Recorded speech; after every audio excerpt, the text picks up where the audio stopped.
বৌমা, বৌমা, তুমি তো বন্ধুর বাড়ি যাচ্ছ, এ নাও এই শরবত তোমার জন্য বানিয়ে রেখেছি, এটা তুমি রাস্তায় জল পিপাসা পেলে খাবে, এ নাও নিয়ে যাও এটা।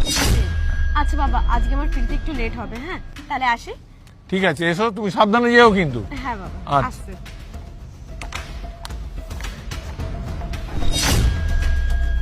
তুমি কি ভাবলে এই গরমে তোমার কষ্ট হবে বলে তোমাকে শরবত বানিয়ে দিয়েছি? আসলে ওই বোতলে আমি ফুটো করে দিয়েছি। এই যে দাগ, এই জলের দাগ দেখে দেখে তোমাকে আজকে আমি ধরবো। কোথায় তুমি যাও বন্ধুর বাড়ি যাওয়ার নাম করে, তুমি রোজ কোথায় যাও, এই দাগ দেখে দেখে আমি যাবো আর তোমাকে ঠিক আমি ধরবো হাতে নাতে, যে কোথায় তুমি বন্ধুর বাড়ি যাওয়ার নাম করে যাও।